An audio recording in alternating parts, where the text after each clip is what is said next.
Good morning. So, I got a kind of funny request here because, From occasionally forgets that they've used certain names before, and some of them are just generic enough that they stick around. So we've got Warlord versus Warlord here. Warlord on the left from Last Raven, and Warlord on the right from Ninebreaker. Completely unrelated. They just sort of happen to like calling them Warlord, and I guess they got their lines crossed, but whatever. So we've got the Ticktock on the left, the missile and machine gun AC, lots of hoppity kind of stuff going on there.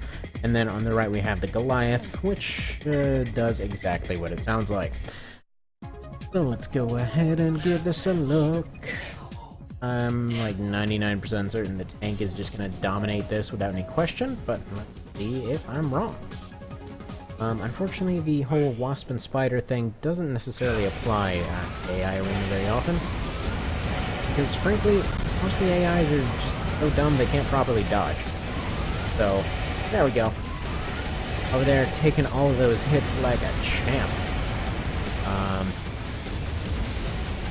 Yeah. You show 'em, TikTok. You got this.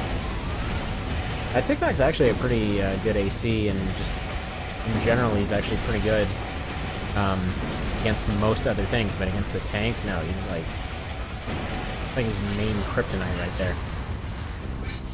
Plus, tanks are stupidly overpowered in Formula Front. This is largely just due to the way that the AI likes to aim. Thing is, for whatever reason, they seem to give give most stuff in tanks unusually good aim, especially with cannons and things like that.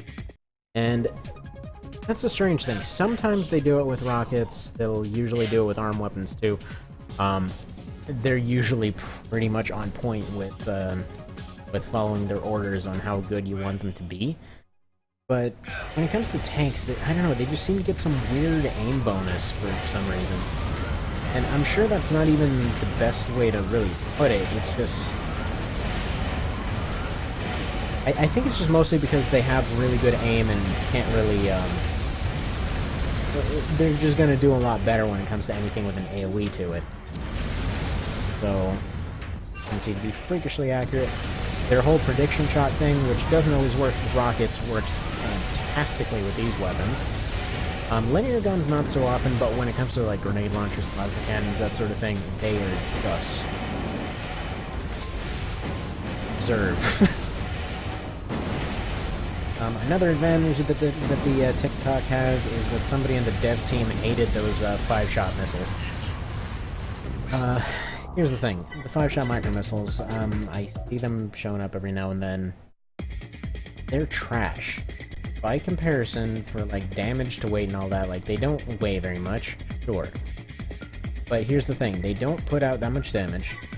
Their whole spread thing can only be fired from the air. Otherwise, like, there's a very good chance 4 of them are flying straight into the dirt, and then you're just there looking like a dork that just shot the ground and probably pissed off the nearby mole population. So what do you do then? I mean, they're gonna come back and sue you. Oh, and I guess just kind of going down the list of ways that this one is not gonna be able to function too well. The core that it uses is actually kind of bugged. For whatever reason, it seems like they mixed up the tendencies for this core and the MG core, so it will only fire it when in very close range. Sometimes it'll try to pop it out, like so. I'll end up using it at short range, but I've tried messing around with aggressiveness, range preferences, all of that. It doesn't actually do anything. It's just like a hard nope on that one, for whatever bizarre reason. Personally, I think they should have had the same range, because they're both effective at about the same range. But anyway, so there you go. The Ticktock stood no chance whatsoever. Probably didn't get a PhD to tell you that much, but either way, in case you were curious, there's that answer. And yeah, let me know if you have any other requests. Have a good one.